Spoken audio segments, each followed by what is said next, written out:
ధనము రాకును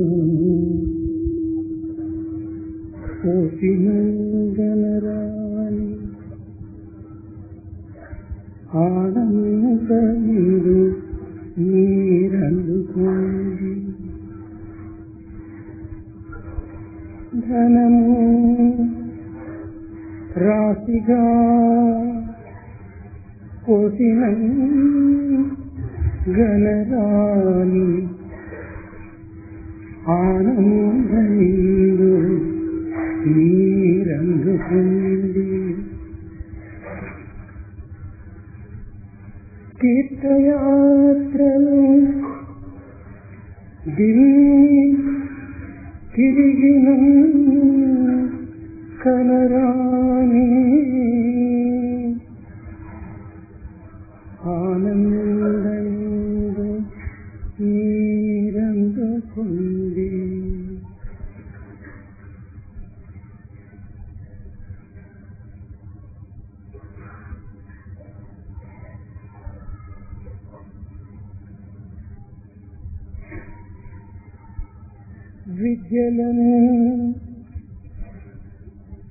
విద్యలను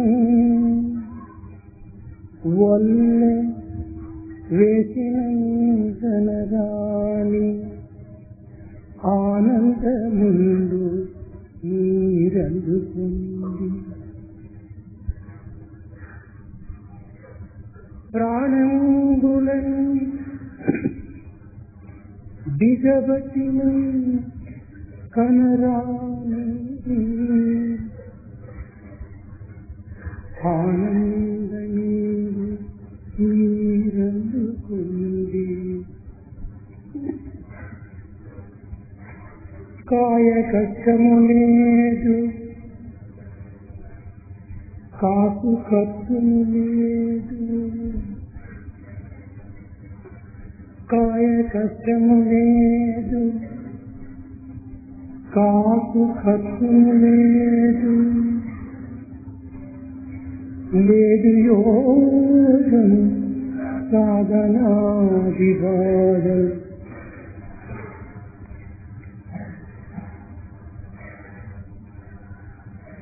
మనసు ఒకంత మాధవునకిచ్చిన మనసు ఒకంత మరి సాయికడను అందరాని ఫలము అందుకొందు. అందరాని ఫలము అందుకొందు.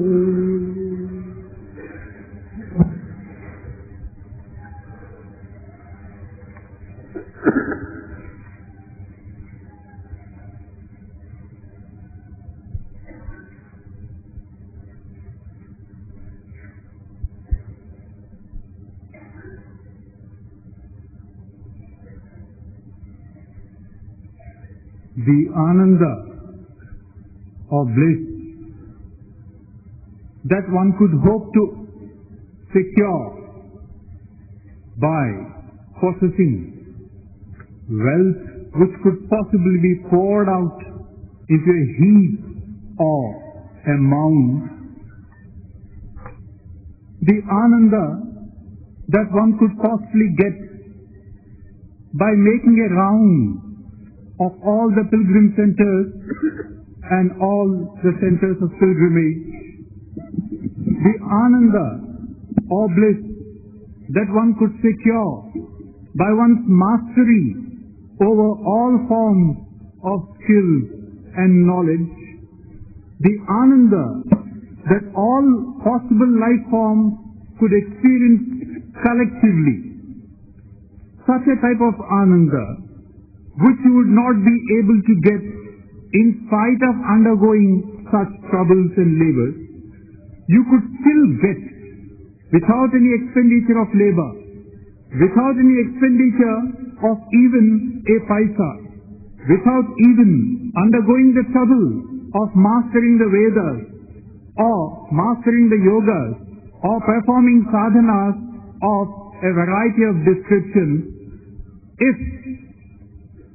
if only you could divert a fraction of your mind and give it wholeheartedly and sincerely to Madhava, if only you could give a fraction of the mind and place it at the feet of Sai, that therefore which cannot be so easily attained could very well be attained by you by this simple act of yours of placing a part of yourself near the feet of Sai.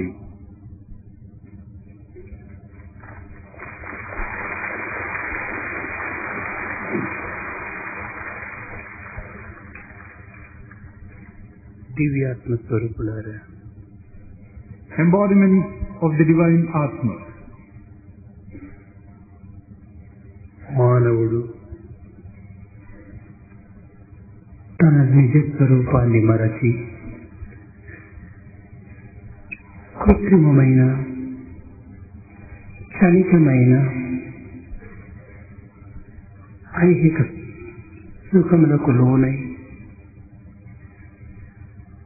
అట్టి సుఖములను అనుభవింపగోరి సాధింపగోరి తన జీవితమును జీవిత కాలమును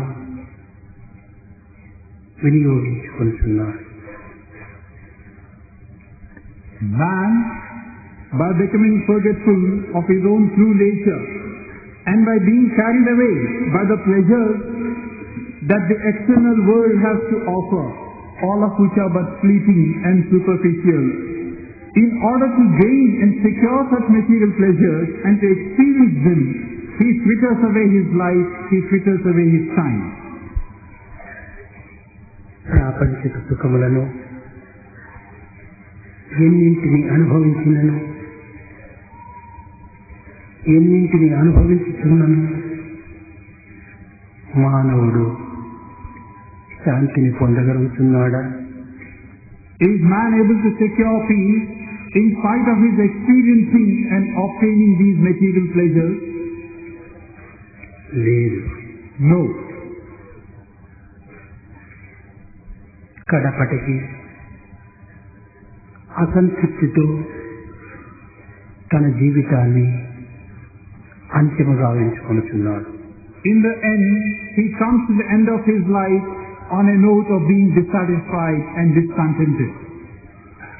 మానవుని యందు నిత్యమై సత్యమై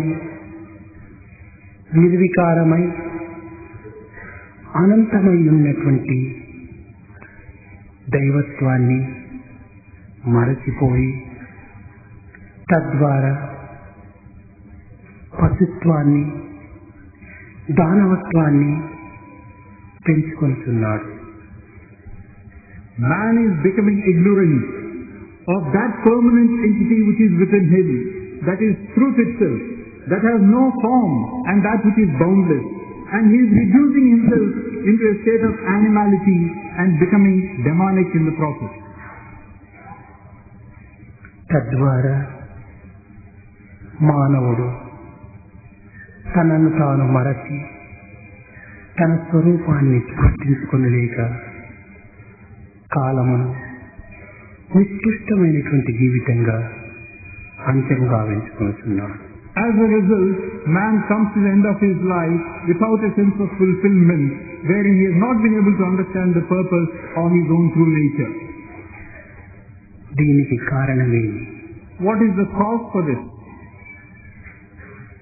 మానవుని జీవితములో నియమబద్ధమై ధర్మబద్ధమైనటువంటి యొక్క జీవిత విధానాన్ని అలక్ష్యం చేస్తున్నాడు. He neglects the supreme code of conduct laid down before him, the code of dharma that he has to follow. ధర్మయేవ సదా మూలం. ధర్మ ఏవ మహాన్ గుణం. ధర్మమే సమస్తమునకు మూలం. గుణమునకు మించిన ధర్మము మరొక్కటి లేదనేటువంటి సత్యాన్ని విస్మరిస్తున్నాడు మానవుడు. Righteousness is at the basis of everything. Everything is righteousness. And beyond character, there is no greater dharma or an aspect of righteousness. This is something which man has become forgetful of. ధర్మమునకు నీతి ప్రధానమైన ఉపాంగము. For dharma, this character, trait of character, is a primary component. నీతి అనగా కేవలం లౌకిక సంబంధమైనటువంటి ప్రవర్తన యందు నిరూపించేటువంటి పదము మాత్రం కాదు. This word character or ethics should not be taken to mean only the worldly aspects of one's life. నిత అనే సంస్కృత పదము నుండి ఈ నీతి ఆవిర్భవించింది. This word niti has its origin in the Sanskrit word nita. క్రమమైన పవిత్రమైన నడత యొక్క గమ్యమే నీతి. A life carried out with a strict regimentation and which is sanctified, the end product is this niti of character.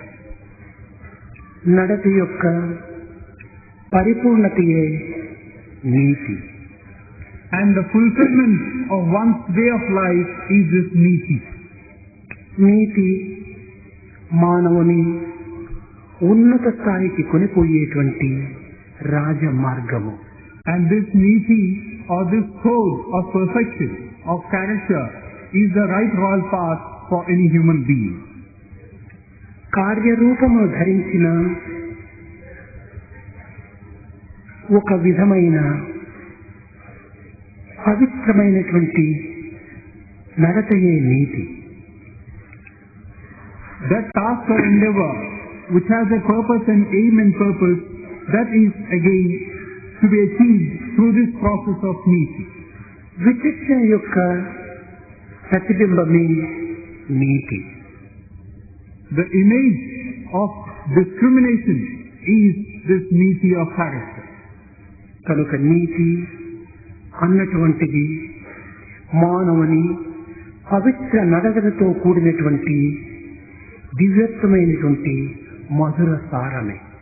So this word niti in essence is the quintessence of the very essentials of the purpose and aim and goal of one's life. జాతి గౌరవము నీతిపై నిలచును. జాతి గౌరవము నీతిపై నిలచును. నీతి లేకయున్న జాతి చెడును.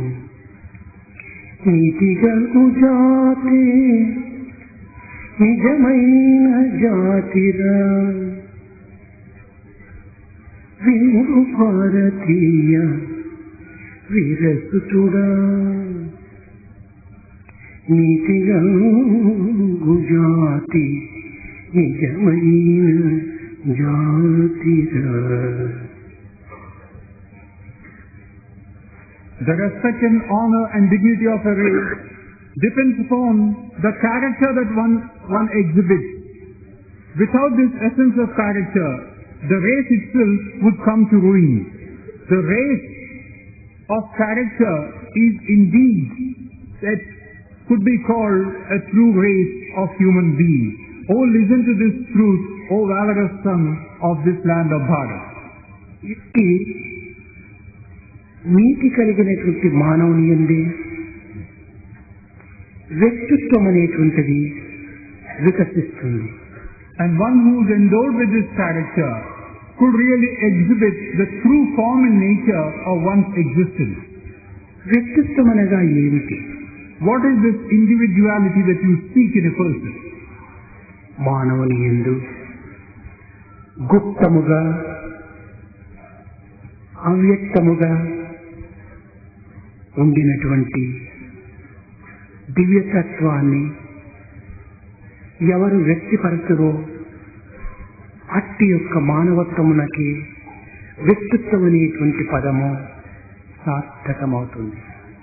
This word that you refer to as the nature of an individual can possibly be applied to a person who can come to grips with the divinity which is hidden and which is unseen in one's being. కేవలము ఆకారం మాత్రమే కలిగినటువంటి మానవుని వ్యక్తిత్వం అనటంలో అర్థం లేదు. By merely having a form, you can't call a person a human being. దీనికి ఆకారము ప్రధానము కాదు. For this, form is not the necessary thing. అంతర సంబంధమైనటువంటి యొక్క ప్రవర్తన అత్యవసరము. What is required is the behavior that stems from within. వ్యక్తిత్వం అనేటువంటిది సామాన్యమైనటువంటి పదము కానేరదు. This word again, wherein you are trying to understand the nature of a person, is not a commonplace term. దీనిని వ్యక్తపరచుటకు అందరికీ సాధ్యమయ్యేటువంటిది కాదు. It is not possible also for all to show or exhibit what is contained within them. ఏ క్రమ నడవడికలతో ఈ క్రమబద్ధమైనటువంటి మంచి జీవితాన్ని గడిపేటువంటి వ్యక్తులకు మాత్రమే ఈ వ్యక్తిత్వం అనేటువంటిది అధికారముగా ఉంటుంది. That person who leads a life of discipline, who lets a code of conduct govern his every act and morality, that person indeed could be said to have had this individual streak in him. మను చక్రవర్తి, నల చక్రవర్తి, బలి చక్రవర్తి, రఘు చక్రవర్తి, సత్య హరిశ్చంద్ర చక్రవర్తి ఇత్యాది చరిత్రాత్మక స్వరూపులైనటువంటి మానవుని యందు మాత్రమే ఈ వ్యక్తిత్వము వికసిస్తూ వచ్చింది. Even in such historic personalities as the emperors Manu, Nala, Bali, Ravi and Satya Harishchandra, one could see the true essence of life being shown in its full splendor and form. ఇట్టి వ్యక్తిత్వమును పూర్ణత్వము గావించుకున్నటువంటి మానవుడే యేసు కూడాను. And that individual who brought to the fore the fullness of his own individual personality is Jesus. ఇట్టి వ్యక్తిత్వమును క్రమబద్ధమైన రీతిలో విచక్షణ మార్గమున ప్రవర్తింప చేసుకున్నటువంటి వాడే Mohammed. And that individual, again one more example, who led a life of discipline and who was governed by a code of conduct and morals is Muhammad. ఇట్టి మహా చరిత్రాత్మక యొక్క తత్వమును వికసింపచేసినటువంటిది ఈ వ్యక్తిత్వం. It is in the lives of such outstanding personalities and personages that you would find the quintessence of the human nature.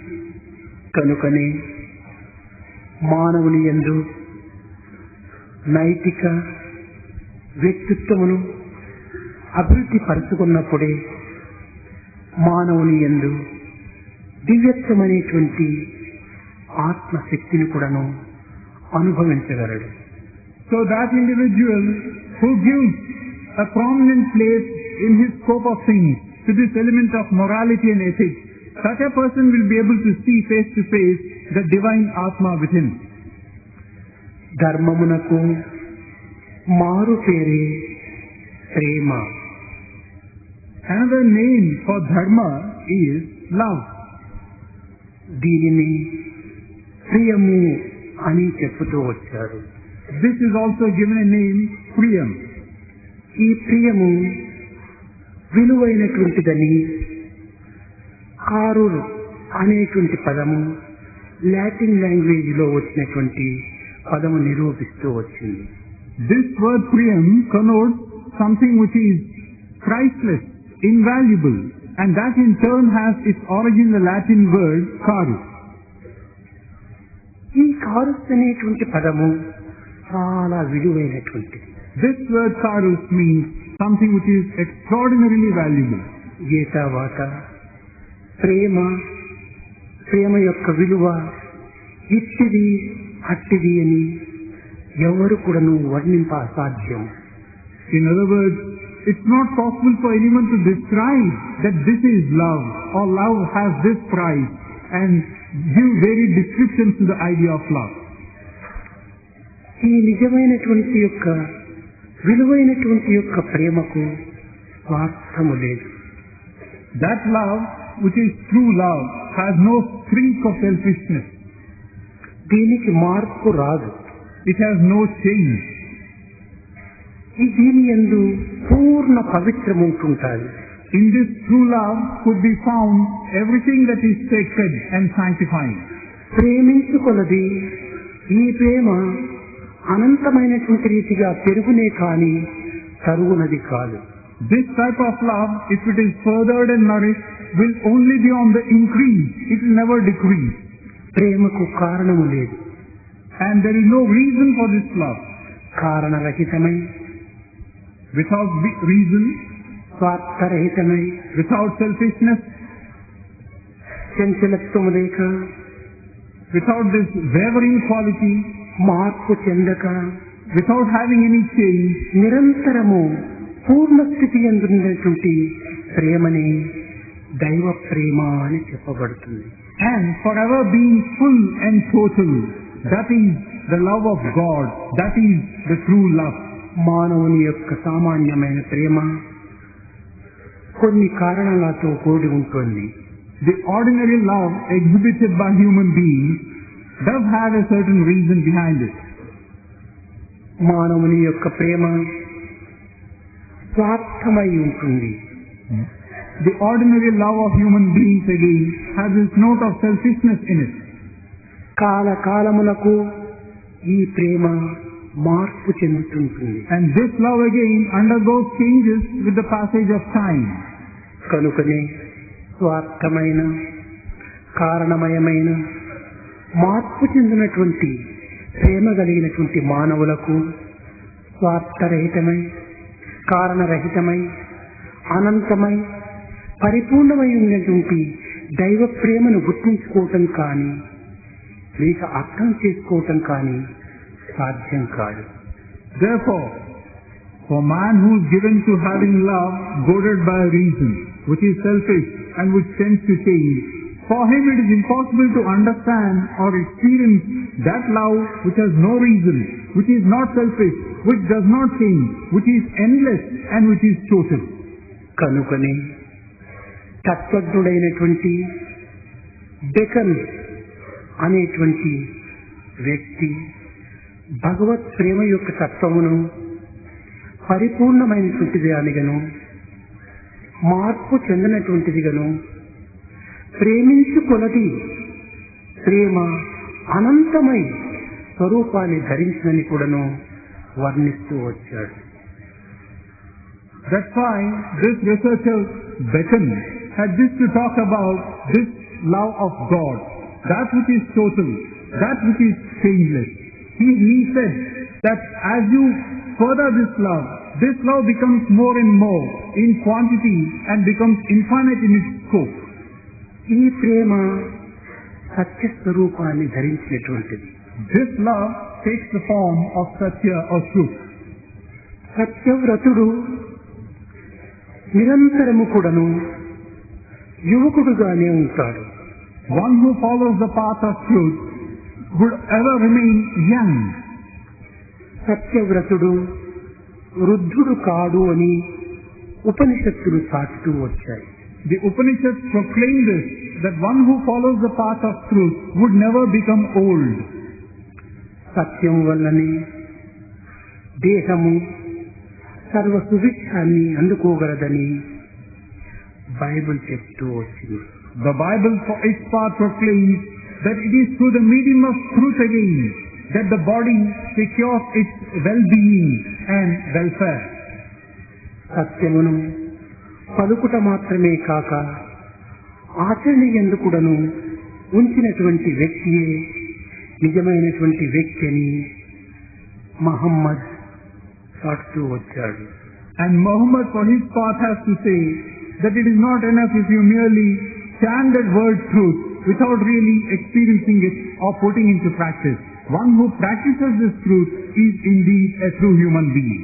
స్త్రీ కాని పురుషుడు కాని ఏ దేశీయుడైనప్పటికీ కర్మను విశ్వసించి సత్య మార్గములో ఈ కర్మను అనుసరించినటువంటి వ్యక్తియే నిజమైనటువంటి వ్యక్తి అని బౌద్ధ మతం చాటుతూ వచ్చింది. Man or woman belonging to any country, any place or time, if he or she were to follow the path of truth, that indeed is the sense of fulfillment. This is what Buddhism has to say. మీరు నమ్మినను నమ్మకపోయినను ఈ సత్యత్వము, ఈ నిస్వార్థత్వము, ఈ విధమైనటువంటి అనంతత్వము, కారణరహితమైనటువంటి ప్రేమ ఒక్క సాయి యందు తప్ప మరెక్కడ కూడాను కానరా.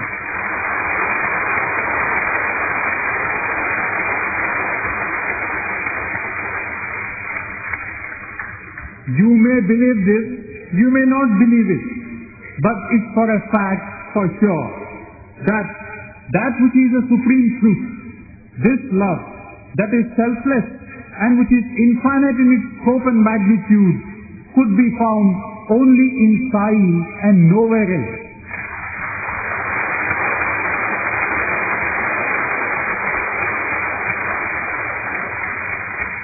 సాయికి స్వార్థము ఏ కొసయందు కానరాదు.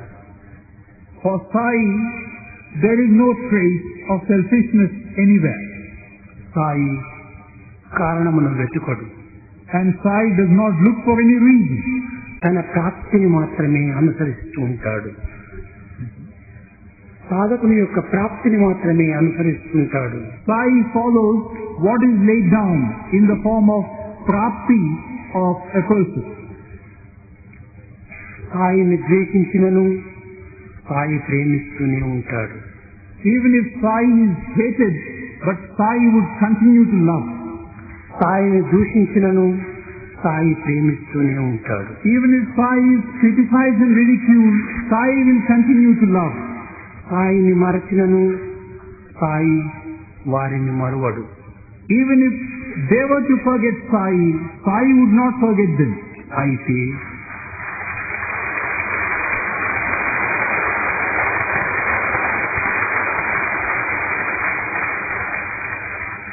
కొన్ని సమయములందు సాయిని మరచినటువంటి వారిని, సాయి ఆజ్ఞను ధిక్కరించినటువంటి వారిని, సాయి యొక్క ఆశయాలను పెడమార్గమునందు పెట్టినటువంటి వారిని, సాయిని ద్వేషించినటువంటి వారిని చూచినప్పుడు సాయి వారితో ఏమాత్రం కూడాను సంబంధం ఉండినట్టుగా కనిపించడు. But in certain circumstances and in certain situations wherein it would appear that someone has disobeyed Sai's command, or that he has gone against the ideals laid down by Sai, or that he bears a feeling of ill will and hatred towards Sai, it would appear as if Sai is keeping his distance from such people. అయితే ఇట్టి బాహ్య చర్యలను మానవులు గుర్తించి స్వామిని దూషించినటువంటి వారిపై స్వామికి కోపమున్నదని, స్వామిని ద్వేషించినటువంటి వారిపై స్వామికి అయిష్టం ఉన్నదని, స్వామి ఆజ్ఞలను తిరస్కరించినటువంటి వారిపై స్వామికి అసంతృప్తి కలిగినదని భావిస్తుంటారు. Going by these worldly observations, people tend to conclude that Sai keeps people at a distance, or that he reciprocates the feeling of criticism or hatred, or going against the dictates of Sai's command.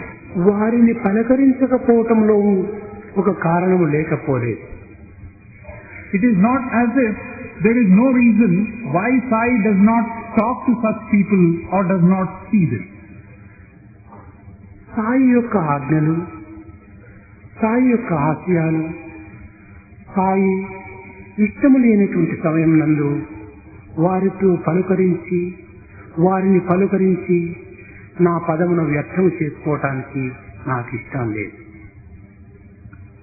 I do not want to waste my time and my words by giving my command and by setting my ideals in front of those who are out to disobey and who are out not to listen to them. వారికి ఇష్టం లేకపోవటం చేత వారితో నేను ఏ విధమైన సంభాషణలు జరపటం లేదు, కానీ వారిపైన ప్రేమ లేకుండా పోలేదు. Because they do not have any regard or love for these words, I tend to keep my distance. It is not as if I hate them or that I do not love them. ఎంతటి అసూయపరులైనప్పటికీ, ఎంత దుర్మార్గమును ప్రవర్తించినటువంటి వారు అయినప్పటికీ, ప్రేమ వాటిని సాధిస్తుందే కానీ ప్రేమ అసూయకు కానీ ద్వేషానికి కానీ ఇది వశము కాదు. The most jealous of people, the most evil-minded one and the most wicked one could be conquered through the medium of love. Love will never fall a victim to jealousy or evil or wickedness. బుద్ధుడు ప్రయాణమై బాటసారిగా నడుస్తున్న సమయంలో ఒక రాక్షసి హస్తమునందు ఖడ్గము పూని ఎదురుగా కనిపించినది. As the Buddha was making his way through on foot, he encountered a demoness holding a sword in her hand. నా అసూయకు ప్రేమ లొంగక తప్పదు. బుద్ధ, ఈనాటితో నీ ప్రాణం అంత్యమైంది అన్నాడు రాక్షసి. And this demoness said, "O Buddha, love has succumbed to my sense of jealousy, and so your end has come." అప్పుడు బుద్ధుడు చిరునవ్వు నవ్వి, నేను అసూయకు లొంగువాడన కాదు. Buddha gave a gentle smile and answered, "I am not one who is going to succumb to jealousy or envy." ద్వేషమునకు నేను వసుడయ్యేటువంటి వాడు కాదు.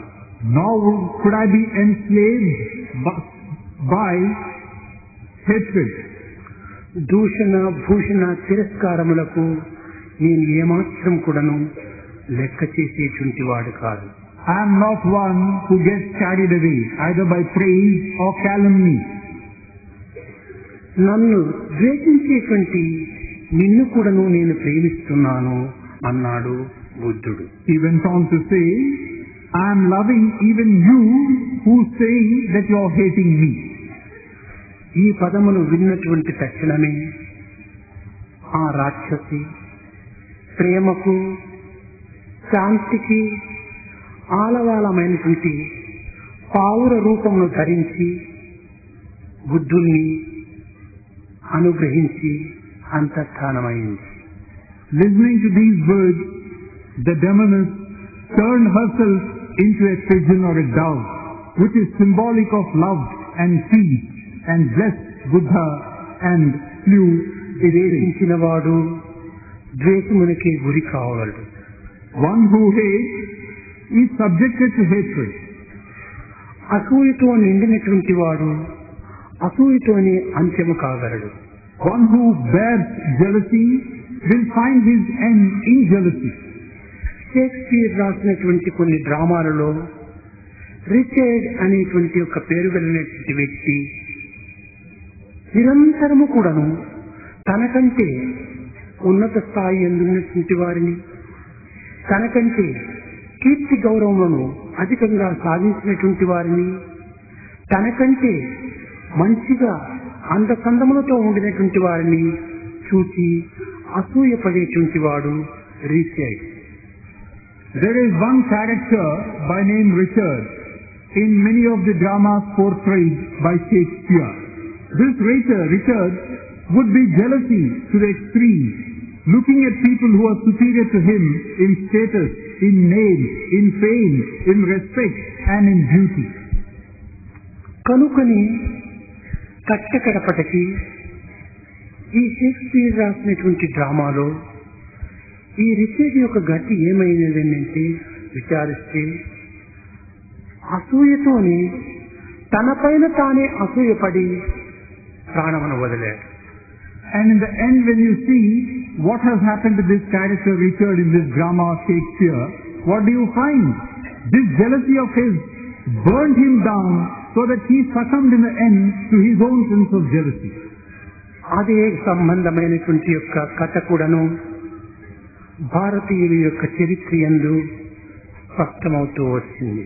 A similar story in the nature of a parallel could be found in the history of the Bharatiyas. భస్మాసుడు అనేటువంటి వాడు ఈశ్వరుని ప్రార్థించి తన హస్తం సోకినటువంటి యొక్క దేశములన్నీను భస్మం కావాలని వరమును పొందాడు. There was this character by name Bhasmasura. He propitiated Lord Shiva. In turn secured a boon from Shiva that on whosoever head this Bhasmasura would put his hand, that person would be reduced to ashes. అట్టి భస్మాసుని గతి కట్టకడపటకు తన హస్తముతోని తాను భస్మైపోయాడు. And this Bhasmasura who secured this boon from Shiva reduced himself to ashes in the process. ధర్మము, నీతి, వ్యక్తిత్వంతో ఉండినటువంటి యొక్క మానవుని యొక్క జీవితము తాత్కాలికంగా కొన్ని కష్టములకు, నష్టములకు, దుఃఖములకు గురి కావచ్చు. One's life, which has the nature of dharma, righteousness within, or this trait of character within, this is generally man's life when you look at the true nature of his existence. But momentarily, he could be coming up against troubles and difficulties. నీతి రహితుడై, కృతజ్ఞతాహీనుడై, మానవత్వమనే మరచి సంచరించేటువంటి యొక్క అవినీతి పరులకు తాత్కాలికంగా అన్ని సుఖములే, ఆనందములే, లాభములే చేకూరుతూ రావచ్చు. As against this, if you find a person who for all practical purposes is devoid of even an iota of character or goodness, and who has no sense of gratitude, who has no place for virtues within, you find him enjoying and experiencing all material prosperity, benefits and comfort. పితికిన తక్షణమే పాలిచ్చేటువంటి గోవు వంటిది కాదు అవినీతి. Now this idea of lack of character is not like the cow that would yield milk at the very start of the process of milking. అవినీతి పరుల యొక్క ఫలితము విత్తనము నాటి పోషించి అది కొన్ని సంవత్సరములకు వృక్షమై దాని యందు ఫలమును అందించినటువంటి యొక్క ఫలముతో కూడినటువంటిది అవినీతి యొక్క చర్యల యొక్క ఫలం. The trait of this characterlessness is this: one who has no character is verily sowing a seed today, and tomorrow it will become a tree, and at a later date it will yield the fruit. కానీ కొంతమంది అవినీతి పరులు నేను ఇని అన్యాయములు, అక్రమములు, అధర్మములు, అనాచారములు కలిపినప్పటికీ నాకు ఎట్టి కష్టములు కానీ దుఃఖములు కానీ నాకు కలుగలేదు, కనుక ఈ అవినీతి యందు ఉండినటువంటి యొక్క ఫలితము నాకు తాత్కాలికమైనటువంటి ఆనందాన్ని కలుగజేసిందని ఆనందిస్తుంటాడు. Now this person who has no character and who has no goodness in him, who is a personification of all that is evil, wicked and undesirable, might feel and gloat over the fact that he has no trouble, he has no grief, and that he is enjoying and experiencing happiness and joy. విత్తనము నాటిన తక్షణమే మనకు ఫలములు దక్కవు, చిక్కవు.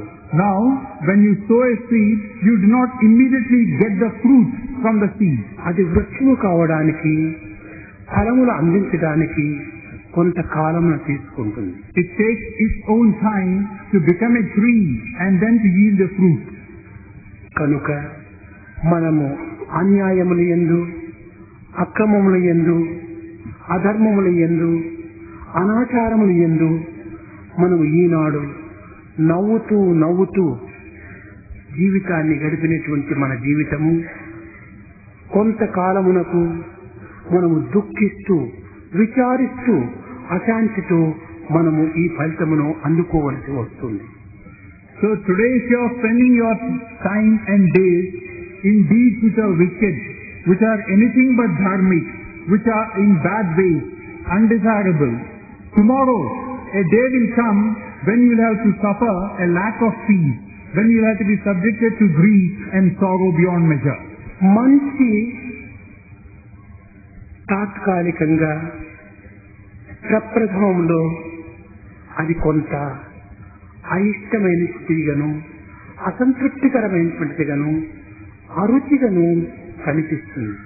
And that which is good momentarily at the beginning might appear to be tasteless, might appear to be a bit repelling and revolting. కానీ అది మున్ముందు అతి మధురమైనటువంటి ఫలితాన్ని అందిస్తుంది. But later on it's going to yield to you a result which is delicious and tasty. ఒకానొక సమయంలో Bible నందు రివిలేషన్ అనేటువంటి యొక్క పుస్తకమునందు ఒక దేవత ఒక గ్రంథమును హస్తమునందుంచుకొని కనిపిస్తుంది. Now in the Bible, in the book of Revelation, you have this incident about an angel holding a book in her hand. Saint John దానిని చూసి ఆ దేవత దగ్గర వెళుతాడు. Saint John goes to and approaches this angel. దేవి, నాకు ఈ గ్రంథమును అందించువా అని ప్రార్థిస్తాడు. Then he prays to the angel, "O angel, would you hand me that book?"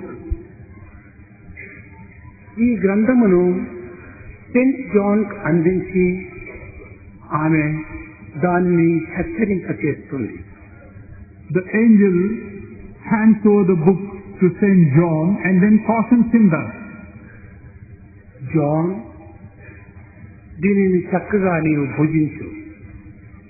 భుజించిన తరువాత నీ కడుపులో విషమయమైనటువంటి యొక్క రుచి నీకు ఏర్పడుతుంది. కానీ నీ వాక్కునందు తేనెలొలుకు పలుకులు ఆవిర్భవిస్తాయని." John partakes wholeheartedly of the contents of this book, and the immediate reaction would be, you have eaten poison. That is how your stomach will react. But from the lips, from the tip of your tongue would flow out words of nectar. దీనిని చక్కగా భుజించి జీర్ణం చేసుకో అని ఆశీర్వదించి John ఆ గ్రంథమును అందిస్తుంది. Partake of the contents well and digest it thoroughly, and the angel gives the book to John. పుస్తకమును తినటం ఎట్లా, దీనిని భుజించటం ఏ రీతిగా అని సందేహం కలగవచ్చు. Now you might have a doubt. How does one eat a book, leave alone digesting it? మనము భుజించేటువంటి ప్రతి ఆహారమును చక్కగా నమిలి మనము జీర్ణించుకున్న తరువాతనే ఆ ఆహారం యొక్క శక్తి మన దేహం సర్వత్రా వ్యాపించి మనకు పుష్టిని సంతృష్టిని అందిస్తుంది. In the normal course, whenever you partake of food, you chew it thoroughly and then it goes down into the stomach, from where it is distributed to the other organs of the body to sustain and nourish them. గ్రంథమును భుజించు అని చెప్పటంలో ఉండినటువంటి అంతరార్థమేమనగా, గ్రంథమును పరిశోధించి దానిని విమర్శించి దానిని తర్జుమా చేసుకుని దీనిని అనుభవించు అనేటువంటి అంతరార్థానికి జీర్ణించుకో అనేటువంటి పదము సమన్వయమవుతుంది. So here, the idea of eating this book has to be understood thus, that you have to read up the contents, understand them thoroughly, discuss it within yourself, inquire into the contents proper, then experience the essence of those contents. That is the process of digestion. కనుకనే మనము మంచిని అనుభవించే సమయంలో అనేక అశాంతులు మనను వెంటాడుతాయి.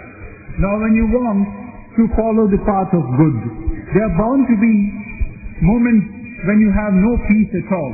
అనేక సమస్యలు, సందేహములు మనల్ని ఎదుర్కొంటాయి. And you may have to be up against doubts and troubles and difficulties. కానీ అట్టి దానిని మనము సహించుకొని భరించుకొని దానిని మనం ఎదుర్కొన్నప్పుడే మనకు సరి అయినటువంటి యొక్క సత్యస్వరూపమైనటువంటి యొక్క తత్వము అర్థమవుతుంది. But we should bear with these, face up to them, and only then can you understand the truth within. కనుక మనము అడ్డు తగిలినటువంటి యొక్క కష్టములకు, దుఃఖములకు, విచారములకు మనం ఏమాత్రం కూడాను వెరచి వెనుకంజ వెయ్యరాదు. So all the troubles and difficulties that we might come across, we should not succumb to them. We should move on. నమ్మి జీవించు. Have your faith, then you live. విశ్వసించి నీ శ్వాసమును అనుభవించు. And have this element of belief of faith. Therein lies the process of inhaling and have this element of belief of faith. Therein lies the process of inhaling and exhaling. దైవం యొక్క ప్రేమతత్వాన్ని చక్కగా అర్థం చేసుకో. Understand well the nature of the love of God. ఈ ప్రేమ అనేటువంటిది పవిత్రమైనటువంటి యొక్క దివ్యమైనటువంటి యొక్క గమ్యము. This love is the destination of all that is sacred and divine. వ్యక్తి పరిస్థితి యందు కూడాను ఈ ప్రేమ మరొక దానికి స్వాధీనము కాదు. Under no circumstances would this love fall a victim. ప్రేమ మానవుని యొక్క ప్రవర్తనను కూడాను పునరుద్ధరణ. Love is that potent force which can turn that which cannot be turned, which can reform that which cannot be reformed. బైబిల్లో మీరు చదివి ఉండవచ్చు. సెయింట్ పాల్ ఇతను మొట్టమొదట జీసస్ కు చాలా విరుద్ధమైనటువంటి యొక్క ప్రవర్తనను జరిపినటువంటి వాడు. Now in the Bible you must have come across this person, Saint Paul. At the beginning he was one who was against Jesus Christ. జీసస్సునకు ద్వేషి. He was one of those critics and one of those who hated Jesus. Jesus అంటే గిట్టనటువంటి వ్యక్తి. He was an individual who utterly disliked Jesus. నిరంతరము కూడాను జీసస్సునకు విరుద్ధమైనటువంటి స్థాయిలో ప్రవర్తించేటువంటి వాడు. And in every little detail, in every day-to-day life, he would behave contradictory to Jesus' ideals. జీసస్సును గురించి అనేక విధములైనటువంటి దుష్ప్రచారములు కూడాను చేసినటువంటి వాడు. He also carried out a campaign against Jesus. కానీ ఒకనాటి రాత్రి జీసస్ సెయింట్ పాల్ స్వప్నములో కనిపించి, but one night Jesus appeared in the dream of Saint Paul. నేను ఎవరికి ఏమి మోసం చేశాను? Paul, whom have I deceived anyone? Have I deceived anyone? ఎవరికి నేను చెడుపు చేయలేదు. I have not done any harm to anyone. చేయను. nor would I attempt in doing harm to ఎవరి you. ఎందుకును నాకు ద్వేషము లేదు. I bear no ill will or hatred towards anyone. అందరినీ ప్రేమించటమే నా యొక్క ప్రథమ స్వభావము. My primary nature is to love all without distinction. నా పైన నీకు ద్వేషము రావడానికి కారణమేమిటి? What is the reason of your hatred towards me? మంచి వారి పైన ద్వేషం కలుగుటకు 3 విధములైనటువంటి కారణాలు ఉంటాయి. Now, there are 3 reasons why the good and the noble are hated. మొదటిది మంచి అనగా దైవము అంటేనే విశ్వాసము లేకపోవటం చేతని ఈ దైవత్వాన్ని ద్వేషిస్తూ ఉంటారు. The first reason is all that is good.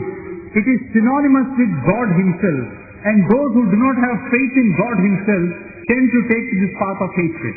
రెండవది వారి మనోభిష్టము నెరవేరినప్పుడు దైవాన్ని ద్వేషిస్తుంటారు.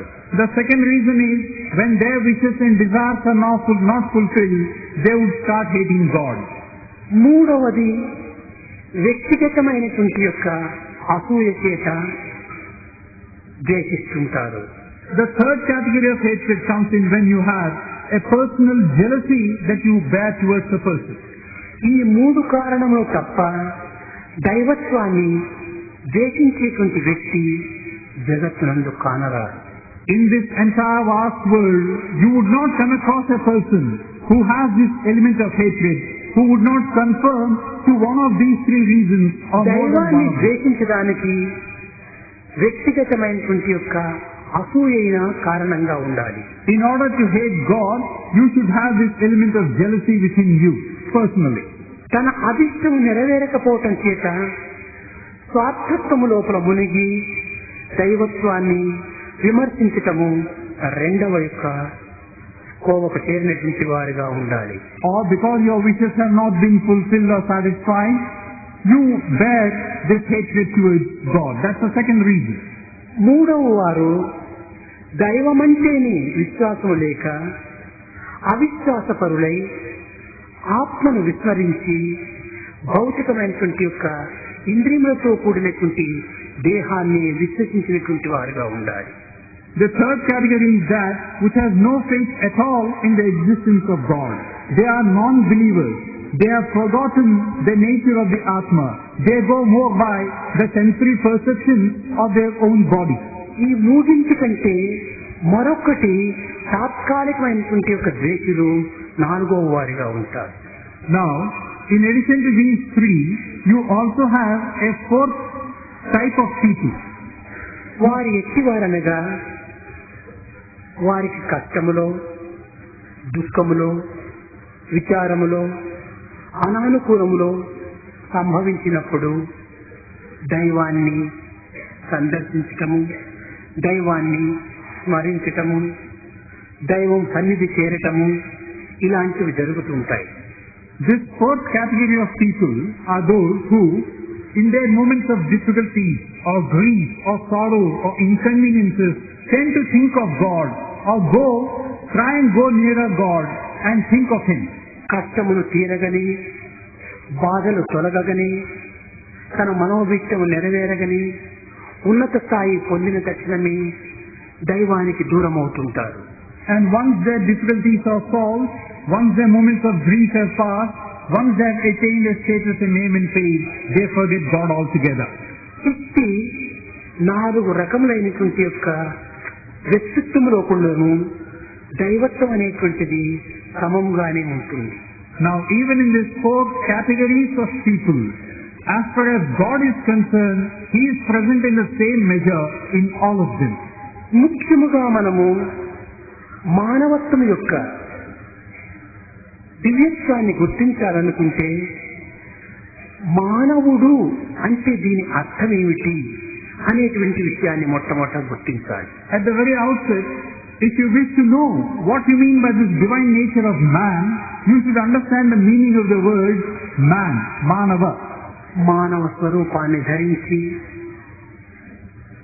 By having the form of a human being, మానవత్వములో జన్మించి having been born of human beings సమాజంలో మానవుడని అనిపించుకొని and by being called a man in society, జీవితాన్ని గడుపుతున్నటువంటి వ్యక్తి leading a life thus, మానవుడంటే ఏమిటి అనేటువంటి అర్థాన్ని గుర్తించుకొనలేక తన జీవితాన్ని గడుపుతున్నాడు.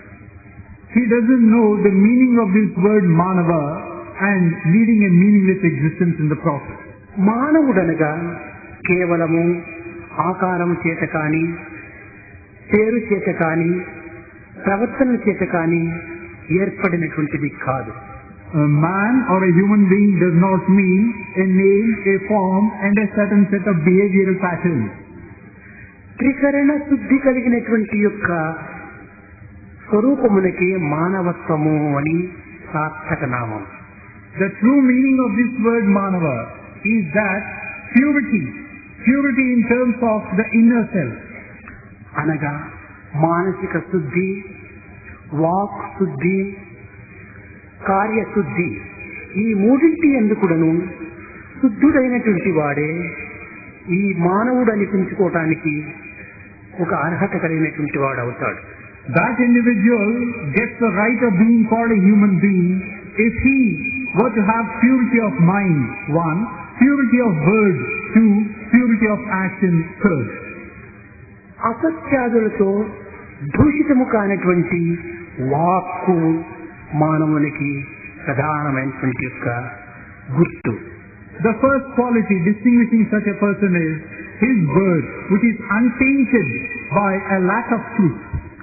రాగద్వేషాలతో దూషితము కానటువంటి మనస్సు కలగటమే మానవునికి ప్రధానమైనటువంటి రెండవ గుర్తు. The second hallmark of such a human being is a mind devoid of attachment and hatred. హింసాదులతో దూషితము కానటువంటి శరీరమే మానవునికి ప్రధానమైన మూడవ గుర్తు. And the third quality of a man is the body which does not take part in violent action. ఇట్టి త్రికరణ శుద్ధి కలిగినటువంటి వాడే మానవుడు అనేటువంటి పదమునకు అర్హుడవుతాడు. So one who has purity in these three planes of one's existence is verily a human being. ఇతనిని నరుడు అని కూడా పిలుస్తూ వచ్చారు. Now this word Manava has a synonym, Nara. నర అనగా దీనికి అర్థం ఏమిటి? What is the meaning of this word Nara? ర అనేటువంటిది ఒక విధమైనటువంటి నాశనము కావటం అని అర్థం. Ra here means that which decays and disintegrates. నా అనగా ఇది కానిది అనగా నాశనము కానిటువంటి వాడే నరుడు అని అర్థం. Na means that which cannot be. So that Nara means that which cannot be disintegrated or that which cannot decay. ధరించిన దేహము నశించినప్పటికీ తాను నశించినటువంటి వాడు అని ఈ నర శబ్దమునకు అర్థము. So the meaning of the word Nara is, though you have a body that decays, truly speaking, you have no decaying or disintegration. ఇంతే కాదు, Not just this. నర అనేటువంటిది ఒక కొనుకోవటము అనేటువంటిది అర్థం కూడా ఉంది. There is yet another meaning for this word Nara, to be taken to. అనగా పరమ పదమునకు, పరమ గమ్యమునకు, పవిత్ర పదమునకు కొనుపోయేటువంటి యొక్క తత్వమే నరత్వమునకు సరి అయిన అర్థము. Be understood thus, this word Nara means that which will take you towards the divine. That is your destination proper. That is your sacred goal and aim and destination. నర అనగా ఆత్మ అని కూడాను మరొక అర్థము. There is yet another meaning for this word Nara, Atma. ఈ ఆత్మ నుండి జనించినటువంటివే ఆకాశాది కార్యములు. That which is born of this Atma are things like the sky and the light. ఈ పంచభూతములైనటువంటి ఆకాశము, వాయువు, జలము, అగ్ని, భూమి, ఈ పంచభూతములకు ఒక నారములు అని పేరు వచ్చింది. Now there are these 5 elements which are called Nara, the sky, the wind, water, fire and earth. అయితే నారములకు నిలయుడైనటువంటి వాడు కనుక ఇతనికి నారాయణుడు అని కూడా పేరు వచ్చింది. But this Narayana derives his name as the one in whom these five elements could possibly be present. పంచభూతములకు అధిపతి అయినటువంటి వాడే ఈ యొక్క నరుడు అని కూడా దీని యొక్క అంతరార్థం. Another meaning of this word Nara is that who is the master of these five elements. ఇట్టి ఉన్నత స్థాయికి చెందిన పవిత్ర అర్థములకు పొందిన దివ్యమైనటువంటి యొక్క ఆత్మతత్వమును ధరించినటువంటి మానవుడు ఈనాడు అసభ్యతతో దారుణమైనటువంటి చర్యలతో ఈనాడు ప్రవర్తిస్తున్నాడంటే ఈ నరత్వమునకు కానీ మానవత్వమునకు కానీ కళంకము కలిగించినటువంటి వాడు అవుతాడు. So such an entity which is sacredness itself, which is truth itself, and which is of the divine nature itself, if such a human being of today were to behaving in a cruel manner, which is ill-becoming of his stature and of his existence, then you can understand the state of affairs. అంధయుగములో ఈ దారుణమైనటువంటి చర్యలు, రాక్షస కృత్యములు, పశు ప్రవర్తనలు జరుగుచుండిన ఇవి సరే అని అనవచ్చు. Now there are those who might say that such acts of cruelty, violence and all these undesirable traits could possibly take place. కానీ నేటి ఆధునిక యుగములో వైజ్ఞానిక శాస్త్రం వెలుసిల్లినట్టి కాలములో నాగరికత ధరించినటువంటి ఈ ప్రపంచమునందు దారుణమైనటువంటి చర్యలు, కాఠిన్యమైనటువంటి యొక్క ప్రవర్తనలు, కృతజ్ఞత లేనటువంటి యొక్క పనులు చేస్తున్నారంటే నిజముగా వీరు మానవులా లేక దానవులా అని అనిపిస్తుంది. Now this probably could have been accepted, this argument, if you were to be in the dark ages. But today you are living in times which are enlightened times. You have modernity around you. You have science and civilization which have made rapid strides. And today if you have cruelty, if you have traits of ungratefulness and such things, then naturally the question arises, are you man or are you a demon? నరవంశమునందు పుట్టి being born of the human race, నరజన్మమునందు పెరిగి having been brought up and lived in this as a human being, నరసింహములైన వారు and becoming Narasimha, animals, that is an animal, తొలి సంగతి మరచినారు అనగా ఆత్మజ్ఞానమును మర్చారు. they have forgotten what is the very beginning of it, that is their Atma. నరమత భేదములు పెంచి making these distinctions between man and man, అసురత్వము స్వీకరించి and going out of their way to receive demonic qualities, సమరాలను స్వాగతించి and by welcoming violence and war, శాంతి సభలు జరుపుతారు. you want to have assemblies devoted to peace. ఏమైనా అర్థముందా? Is there any meaning in this? ఒకవైపున రాక్షస కృత్యములు చేస్తూ, On the one hand indulging in demonic acts, దేశములో యుద్ధాలను పెంచుతూ, by increasing warfare amongst nations, తన ప్రవర్తన యందు మృగత్వంగా తాను సంచరిస్తూ, and in his own behavior being nothing short of a beast, సభల యందు మాత్రము శాంతి కావాలి, శాంతి కావాలి, శాంతి కావాలి అని ఆశిస్తున్నారు. ఇందులో ఏమైనా అర్థముందా? but in assemblies you keep proclaiming you want peace, you want peace. Is there any meaning in this contradiction? శాంతి కోరేటువంటి మానవుడు సమరాలను ఎందుకు స్వాగతించాలి? One who wants peace, why should he welcome war? ఈ అసురత్వాన్ని ఎందుకు స్వీకరించాలి? Why should you receive this demonic quality? కఠినమైనటువంటి హృదయాన్ని ఎందుకు తాను మరింత కఠినం గావించుకోవాలి? Why do you want to harden your heart which has already become a stone-hearted one? నిజముగా శాంతిని కోరేటువంటి వ్యక్తి శాంతి చర్యనే చేయాలి. One who really wants peace should indulge in peaceful acts. కనుక ఈనాడు మానవత్వం అనేటువంటి యొక్క దీనికి అర్థాన్ని గుర్తిస్తే సార్థకమవుతుంది. So today if you understand the true nature of a human being, you would have understood everything. దైవము ఒక్కడే అనేటువంటి సత్యాన్ని అందరూ విశ్వసించాలి. All should believe in this truth that God is one. దీనికి యేసు అని పేరు. This has the name Yesu. ఏ అనగా ఒక్కటి అని అర్థం. A here means one and only one. సు అనగా దైవము అని అర్థం. Su means God. అనగా దైవము ఒక్కడే అనేటువంటి సత్యాన్ని జగత్తునకు చాటినటువంటి వాడు యేసు. That is, the one who proclaims.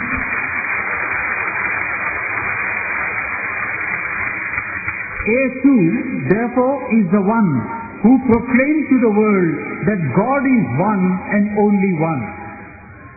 ఇంకా అల్లా అనేటువంటి పదమునకును మనం చక్కని అర్థాన్ని తీసుకుంటే ఇది కూడాను ఇట్టి ఏకత్వాన్ని కూడాను ప్రచురిస్తుంది. Then, if you want to look at the meaning of the word Allah, you will find that meaning is the same with regard to God. ఆ అనగా అక్షర పరబ్రహ్మము అని అర్థం. A here means Akshara Parabrahma. ఈ అక్షర పరబ్రహ్మం నందు లా అనేటువంటిది లయము కావటం. In this Akshara Parabrahma, this La has mingled with itself. ఉన్నది ఏకోహం బహుశ్యాము, ఉన్నది ఒక్కటే కనుక అతనే అక్షర పరబ్రహ్మం. అక్షర పరబ్రహ్మం నుండి సర్వము ఐక్యము కావటమే, ఈ ఐక్యతను బోధించటమే అల్లా అనేటువంటి పదమునకు సరైన అర్థం. This Akshara Parabrahma means one without a second. In this one without a second, everything else has mingled itself and there is no separate identity between one and another. దానిని భారతీయుల యొక్క వైదిక ధర్మమునందు కూడాను ఓం ఇత్ ఏకాక్షరం బ్రహ్మ, ఉన్నది ఒక్కటే, అదే ఏకాక్షరం, అదే దైవము అన్నాడు. So this word Allah is also, there is only one and that is God. In the Vedas also you have this parallel, Om. There is only one word Om, that is God. కనుక సర్వమతముల యొక్క సత్యాన్ని మనం గుర్తించుకున్నప్పుడు ఏకత్వాన్ని బోధిస్తూ వచ్చాయి. So if you go deeper into the tenets of any religion, you would find that they talk about the oneness of God. కనుకనే Jesus కూడాను brotherhood of man, fatherhood of God, రెండు తండ్రులు ఎవరికి ఉండరు, So Jesus, ఒక్క తండ్రి మాత్రమే ఉంటాడు. Jesus therefore proclaimed the brotherhood of man, fatherhood of God. God, Father can only be one. You cannot have two fathers, and that Father is God. కనుకనే Jesus జన్మించిన సమయంలో విదేశీయులైన అరబీ రాజులు ముగ్గురు అక్కడ ప్రవేశించారు. Now, at the time of the birth of Jesus, 3 strangers of the Arabs happened to reach the place. ఈ నక్షత్ర మార్గాన్ని అనుసరించి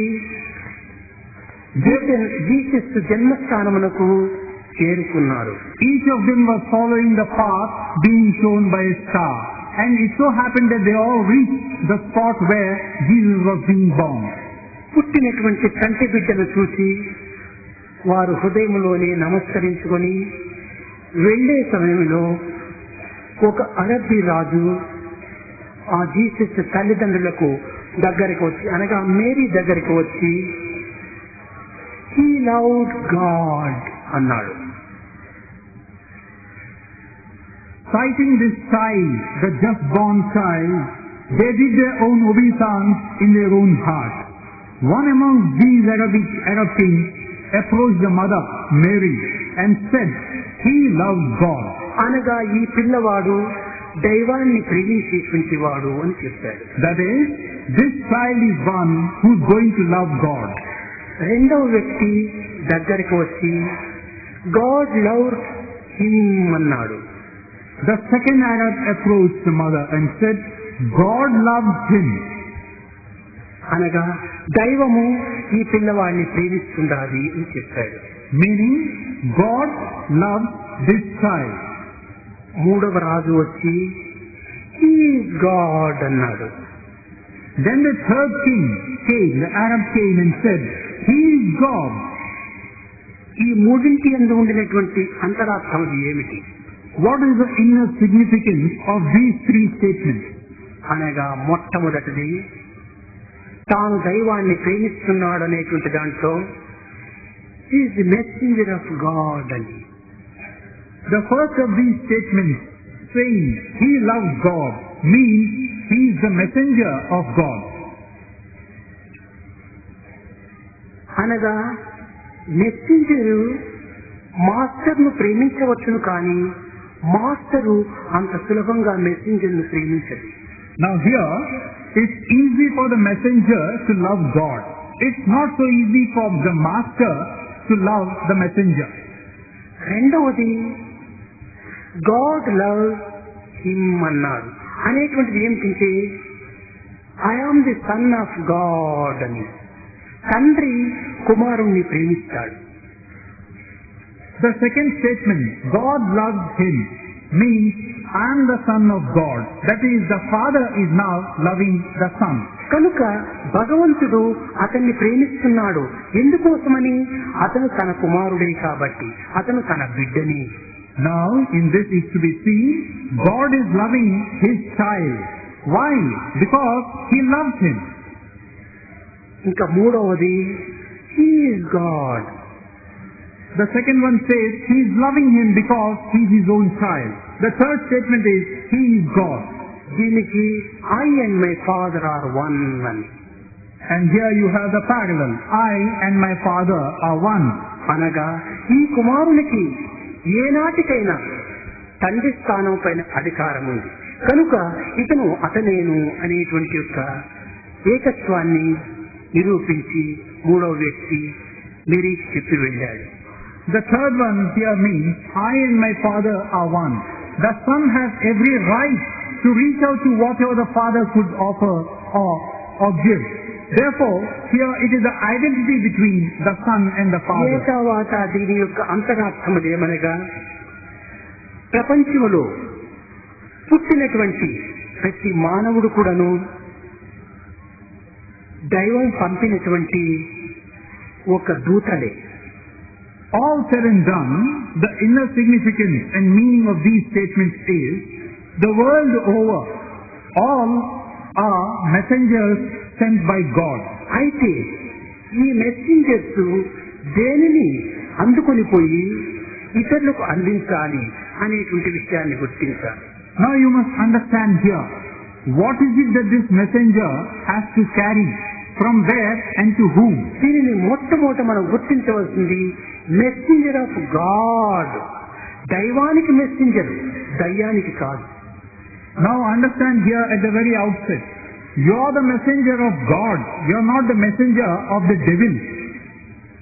దైవత్వమైనటువంటి యొక్క దివ్య ప్రబోధనను జగత్తుకు అందించటమే మెసెంజర్ అనేటువంటి దానిలో ఉన్నటువంటి సరి అయినటువంటి అంతరార్థం. So the true meaning of the word messenger is, you are the messenger of God, to carry with you the message of God, all that he stands for. Messenger of God అని మనం చెప్పుకొని దుర్నడతలను, దురభ్యాసములను, దుశ్చేష్టలను, దుర్బుద్ధులను జగత్తులకు చాటుతూ పోతే మనము messenger of God అని చెప్పడానికి, దైవం యొక్క దూతలమని చెప్పడానికి మనకు అధికారం లేదు. దయ్యము యొక్క దూతలమని చెప్పవచ్చు. By being bad and evil and wicked, and by exhibiting traits which are devilish in their nature and scope and our actions, there is no point in our saying we are messengers of God. You are verily messengers of the devil.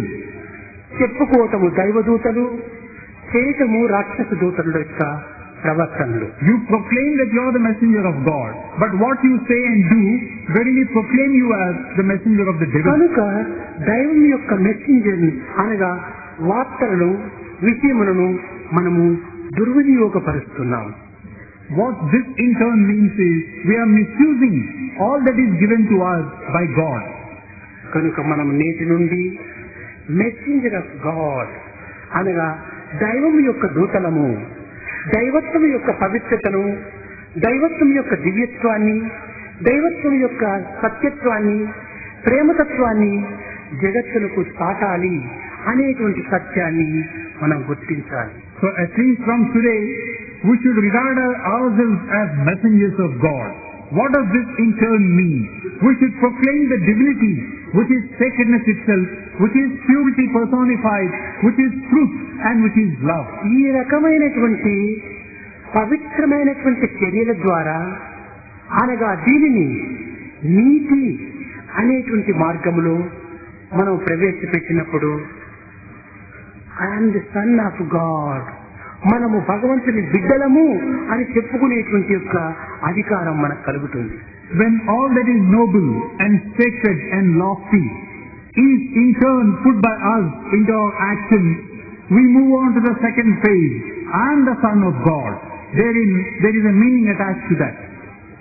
తండ్రికి తగినటువంటి సత్పుత్రుడు అనేటువంటి యొక్క పేరును మనము సార్థకం గావించుకోవాలి. What it in turn means is you are really upholding the name and respect and dignity and honor of your father. పేరు ధర్మరాజు పెనువేప విట్టుండ్రు అన్నాడు. అనగా పేరుకు మాత్రం ధర్మరాజుగా ఉంటుంది, హృదయమంతా కూడాను చేతితో కూడినటువంటి వేప విత్తనంగా ఉంటే ఇతను ధర్మరాజు ఏ రీతిగా కాగలడు? To be called by name Dharmaraja, but your heart is full of bitterness in the nature of the neem seed. This is a contradiction. కనుక దైవము ప్రేమమయుడు, ప్రేమ స్వరూపుడు, ప్రేమ తత్వంతో కూడినటువంటి యొక్క దివ్యత్వడు. ఇలాంటి ప్రేమ స్వరూపుడైనటువంటి వారి యొక్క బిడ్డలమని మనం చెప్పుకొని మనము విరుద్ధమైనటువంటి మార్గంలో ప్రవేశించటము ఇది మానవుని యొక్క కర్తవ్యం కాదు. So everything is love, and it is a form of love, it's the nature of love, and that love is God, and we want ourselves to be called the children of such a God, so that our behavior therefore should be in tune with this proclamation. తండ్రి యొక్క గుణములను మనము అర్థం చేసుకోవాలి. We should understand the qualities of the Father.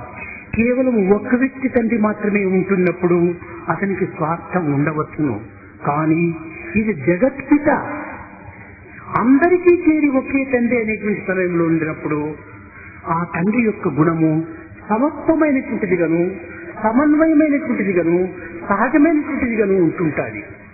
Now, if the father were to have just one child, maybe he could be given ideas with regard to likes and dislikes. But here is the father, the universal father, and such a father would cover all that he has within him equally, in an equal measure, and on all his children. కనుక sun of God అని చెప్పేటువంటి దాంట్లో మనము దానికి తగినటువంటి యొక్క శక్తి సామర్థ్యాన్ని కూడా మనం పెంచుకోవాలి. So when you want to say that I am the son of God, try and live up to this. ఇక మూడవది I and my father are one అన్నాడు. Then we go to the third statement, I and my father are one. ఈ ఒకటి అనేటువంటి సమయంలో రెండవది ఉండడానికి వీలు లేదు. Now when you are talking about one, certainly there is no place for the second. ఏకం దేవా అద్వితీయం బ్రహ్మ. That is, one without a second. That's Brahma. మేమిద్దరూ ఒక్కటే అనుకున్నప్పుడు ఇద్దరికీ సంబంధించినటువంటి విషయంలో ఏకత్వంగా మనం ప్రవర్తించాలి. When you say that you and your father are one, then certainly there should be a meeting point. There should be no distinction between you, we two. ఇది ఏకాత్మ భావం చేతనికే Holi ghost తానే దివ్యమైనటువంటి తత్వాన్ని పొందిపోతాడు. So, with this spirit of this oneness that I and my father are one, you have it in the form of the Holy Ghost. బైబిల్లో Moses అనేటువంటి పేరు గల వ్యక్తి ఉండేటువంటి వాడు. అతను సర్వదా సర్వకాలములందు సర్వత్రా కూడాను దైవత్వాన్ని చింతిస్తూపోవటం చేత మోసెస్ ముఖము లోపల జీసస్ ప్రతిబింబం కనిపించేటువంటిది. Now there is this person Moses that you come across in the Chronicles of the Bible. This Moses was one who at all times, at all places, under all circumstances would think of God. So much so that it came about that the image of Jesus was being reflected in the facial countenance of this Moses. దీనిని హైందవ సాంప్రదాయమునందు బ్రహ్మవిత్ బ్రహ్మైవ భవతి, బ్రహ్మతత్వాన్ని తలుచుకున్నటువంటి వాడు, తెలుసుకున్నటువంటి వాడు బ్రహ్మనే కాగలడు. This is what is contained again in the Hindu scriptures, that one who has understood the nature of Brahma would verily become Brahma. కనుక నిరంతరము మనము దైవత్వంతో ఉండినప్పుడే మనమే దైవము కావడానికి ఎట్టి సందేహము ఉండదు. So if for every second of our lives are spent in thoughts about and centered around God, there is no doubt whatsoever that you shall become one with God. బైబిల్లో ఉండినటువంటి యొక్క ప్రధానమైనటువంటి యొక్క ఒక్క తత్వాన్ని మీరు చక్కగా గుర్తించుకోండి. In the Bible again, try to understand just one important aspect that is stressed. మొట్టమొదట జీసస్ యేసు వచ్చి ప్రజల యొక్క పాదములంతా కడుగుతాడు. Now, Jesus, when he comes, he washes the feet of all people. దీని యొక్క అంతరార్థాన్ని తాను చక్కగా బోధిస్తాడు. And then he goes on to explain the meaning of this act of his. నేను మీ సేవకుణ్ణి, I am your servant. మీ సేవను నేను చేస్తున్నాను. I am performing your seva, service. దేనికోసం? For what? మీరు జగత్ సేవ చేయాలి. Because you should go and serve the world at large. నేను మీ సేవ, మీరు సమాజ సేవ చేసే నిమిత్తమై నేను మొట్టమొదట మీ సేవలో పాల్గొంటున్నాను. I have to do your service. You in turn should serve the world at large. So I am performing this act of service from my నేను side. మొట్టమొదట సేవకుడును అయినప్పుడే మున్ముందు నేను నాయకుడుగా తయారవుతానన్నాడు. If at the outset I become your servant, later on I could become your leader. కనుకనే మనము సేవకులము కాక నాయకుడు కావడానికి సాధ్యం కాదు. So what this means is, without first becoming a saver, you cannot become a leader. You must be a servant first. మనము మొట్టమొదట కింకరులు కాక శంకరుడు కావడానికి సాధ్యం కాదు. In the same manner, without being a man in the first place, you cannot become Shankara or God in the next. కనుక ప్రతి మానవుడు కూడాను మొట్టమొదట మెసెంజర్ ఆఫ్ గాడ్ అని చెప్పుకోవాలి. So, at the very beginning, all should say they are messengers of God. Eenadu Kingdom of Mother Sai వారి వార్షికోత్సవం కూడాను జరుపుకున్నారు. Today, the kingdom of Mother Sai also celebrated its anniversary. ఏదో ప్రప్రథమంలో వారి ఉత్సాహం కొలది, వారి ప్రేమ కొలది, వారి శ్రద్ధ కొలది దీనికి Kingdom of mother Saini, Kingdom of సత్య సాయిని పేరు పెట్టుకున్నారు. Now at the beginning, driven by their own sense of enthusiasm, zeal and hope and aspirations, they gave these nomenclature, Kingdom of Mother Sai, Kingdom of Satya Sai. దీనిని అంతరాత్రంగా తీసుకోవటంలో హృదయ వికాసం చేత ఇది కొన్ని మార్పులు కావాల్సి వస్తుంది. And Kingdom of Satya Sai. But gradually, as you start broadening your own vision, your interpretations of these terms have also to undergo a change. ఏ విధంగా మొట్టమొదట I am the messenger of God అని చెప్పి, తరువాత son of God అని చెప్పి, I and my father are one అని ఏ విధంగా సోపానములు అభివృద్ధి అయినాయో అదే రీతిగానే మొట్టమొదట kingdom of Satya Sai. Now just as you have these stepping stones, one above the other, starting with the messenger of God and the Son of God, I and my Father are one. In the same manner, first of all you have Kingdom of Mother Sai. అయితే kingdom of Satya Sai or kingdom of Mother Sai లోపల కేవలము old students కు మాత్రమే అవకాశం కాదు, అందరికీ అవకాశంలో Kingdom of సత్య సాయిలో అందరికీ అధికారం ఉంటుండాలి. Now,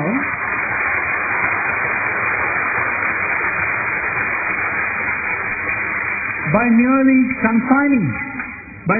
confining this nomenclature to include the old students under the head Kingdom of Mother Sai or Kingdom of Satya Sai, this is not correct.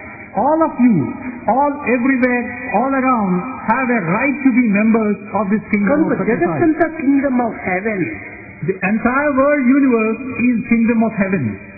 కనుక ఇందులో కొంతమందికి మాత్రమే స్థానం ఉండటం అనేటువంటిదిగా మనం ఏర్పరచుకోవటము సరైనటువంటిది కాదని ఈనాడు గుర్తించాలి. So today you have to understand that it is not right on our part to say that the doors are open only to a few to enter this kingdom of Satyasai.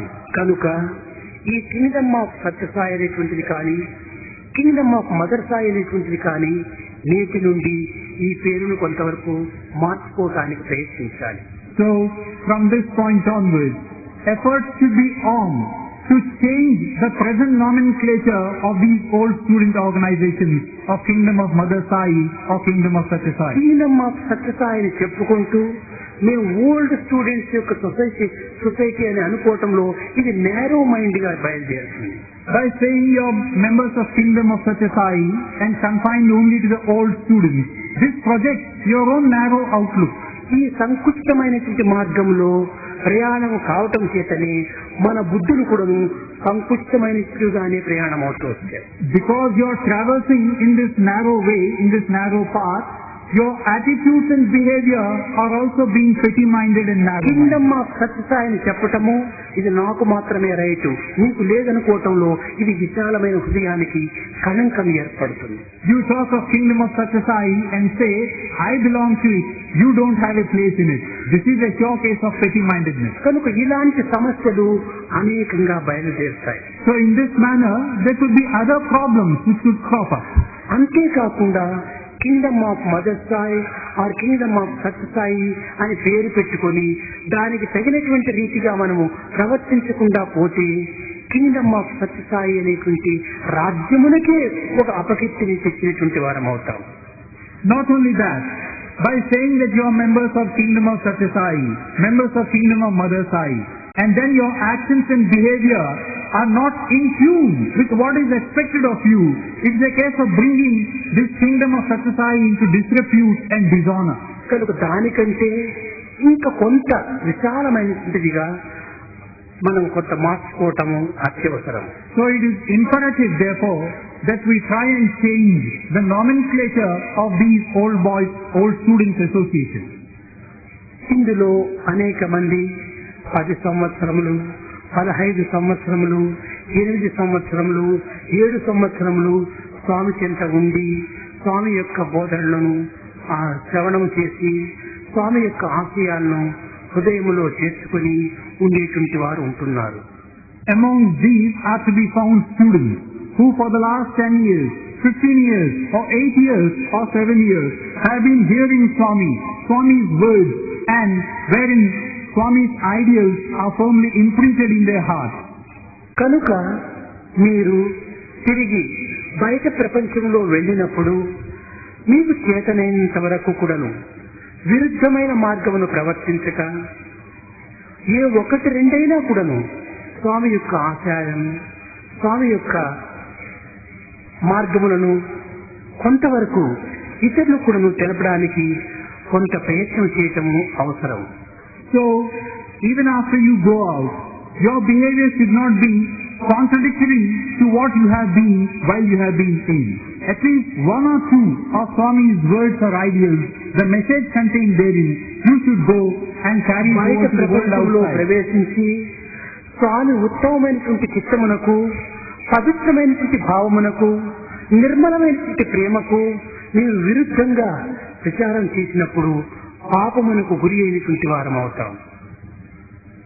Rather than do this, if you go out, then you do something which is in conflict with the noble ideals of Swami, the unsullied love of Swami, the lofty ideals and aspirations of Swami.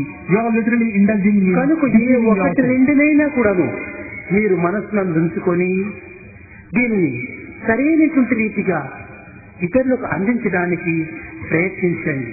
మీరు మొట్టమొదట మేము స్వామి యొక్క messengers అనేటువంటి భావాన్ని మీరు దృఢం చేసుకోండి. So at least one or two of Swami's ideas and ideals, try to carry the message to the world outside. First of all, have this firm conviction that you are the messengers of Swami. కనుక నేటి నుంచి messengers of Satyasai అని పేరు పెట్టుకుంటే ఆడవారికి మగవారికి ఒకే పేరు చాలు.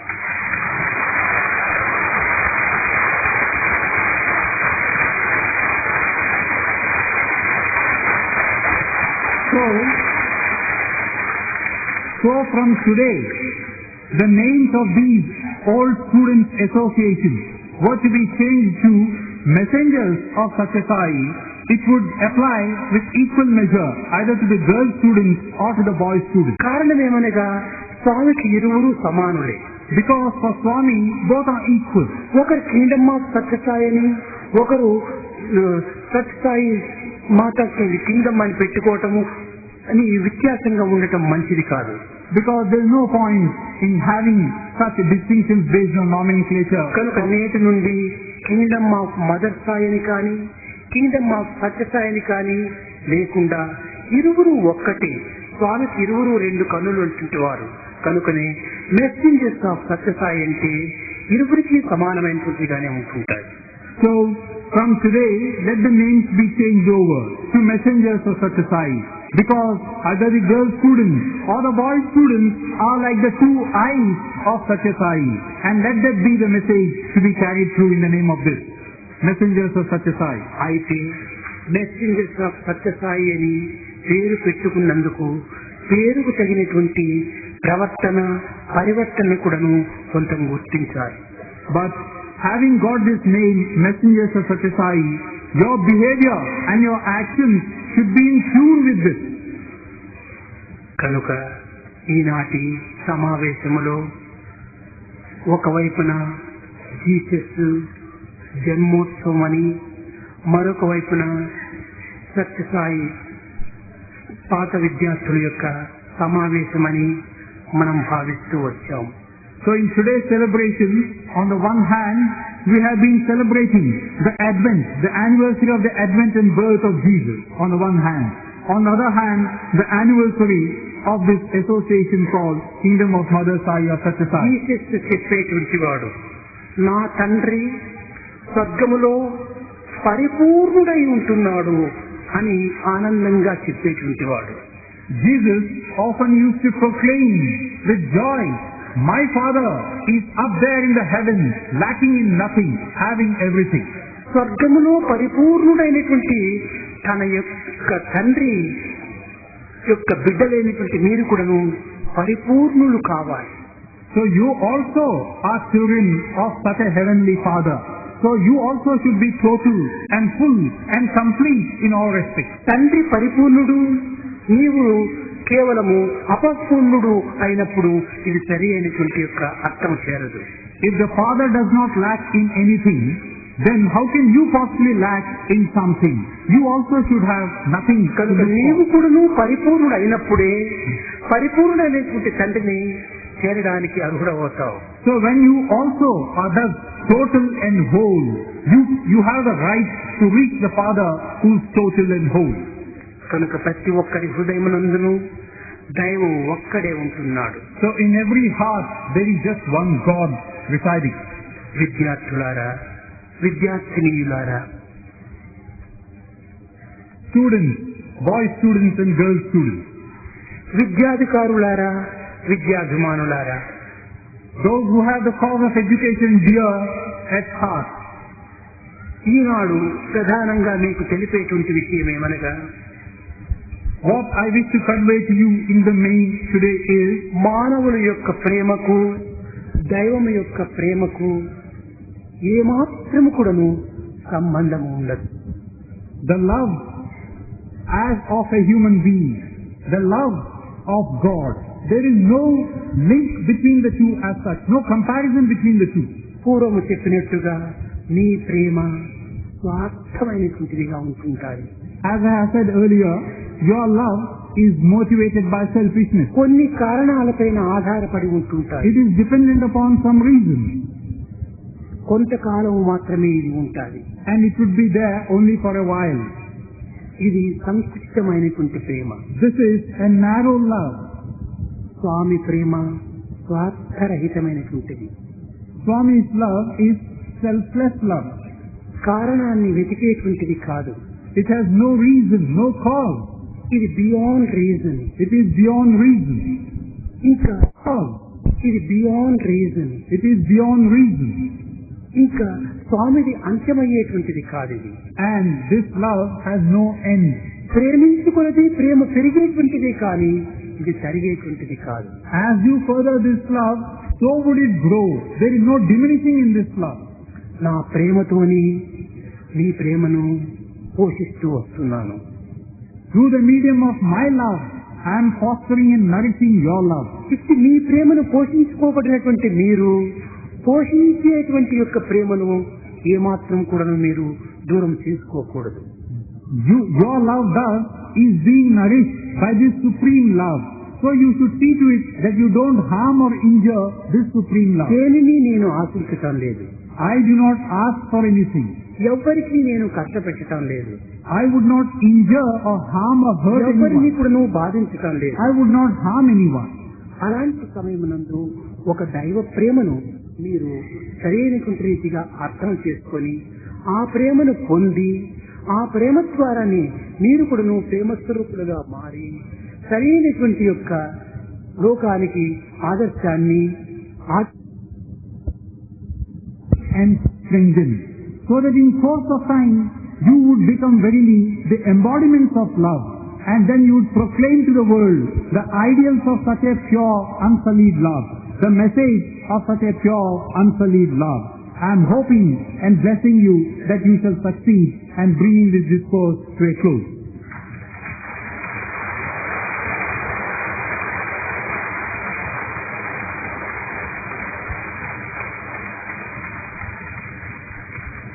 प्रेम मुदित मन से कहो राम राम राम राम राम राम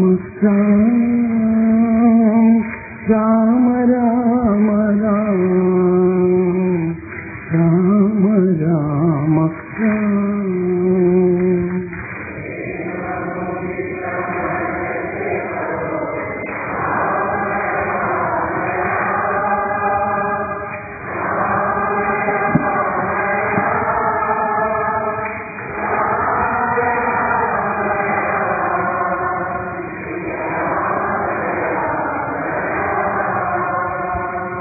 पाप कटे दुख मिटे लेकर राम नाम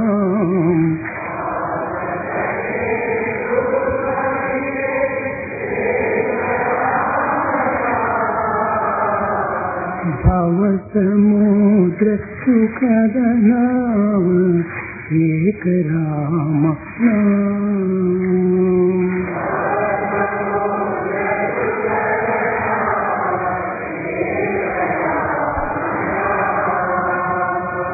परम शांति सुख निदान दिव्य राम नाम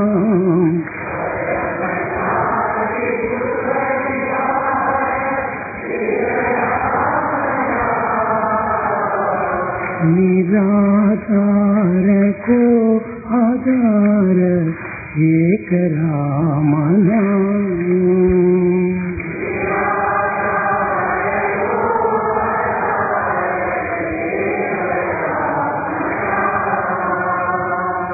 माता पिता बंधु सखा सब ही राम नाम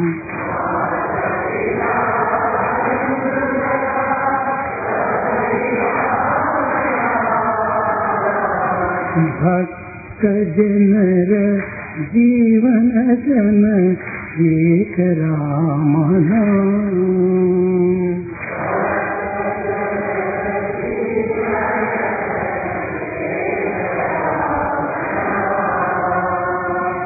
Ram Ram Ram Ram Ram Ram Ram Ram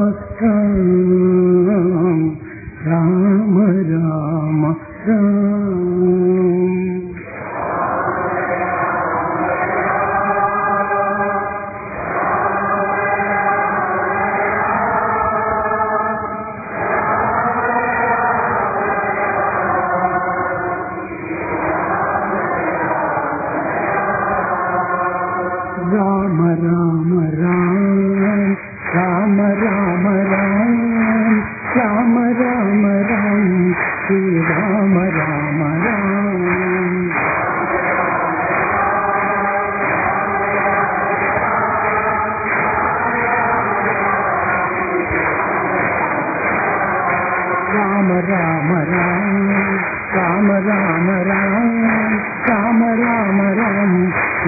Ram Ram Ram.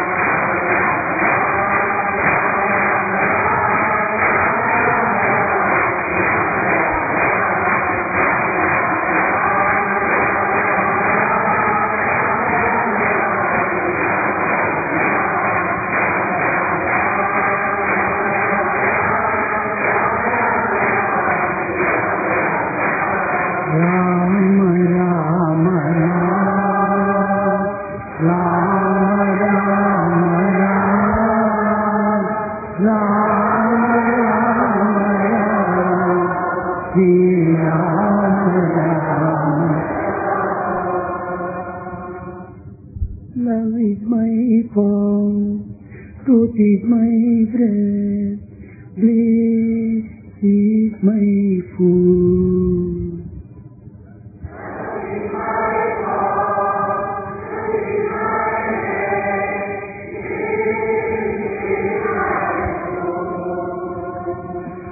Love is my form, truth is my breath, bliss is my form.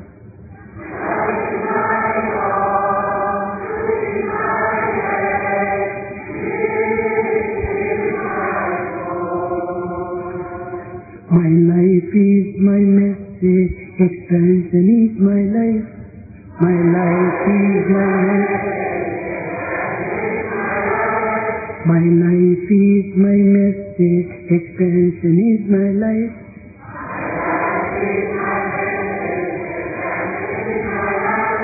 No season for love, no reason for love, no birth, no death.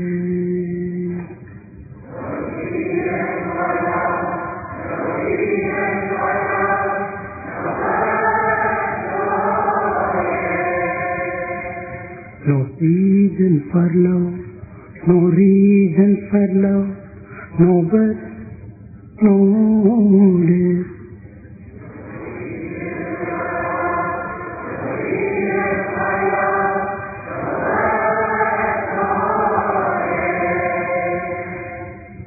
Prema, Satya, Ananda, Shanti, Dharma, Ananda.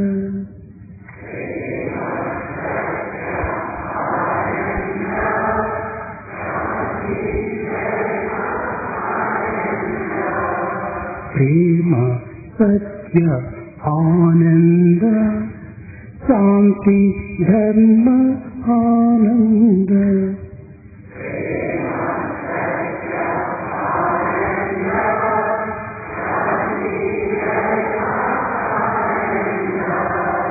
Shirdi Sai, Satya Sai, Prema Sai, Jai Jai. Shirdi Baba, Satya Baba, Prema Baba, Jai Jai.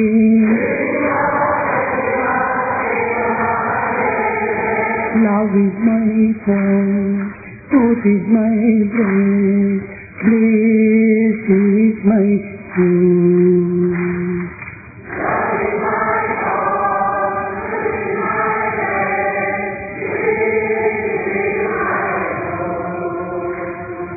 Love is my friend, truth is my breath, bliss is my food.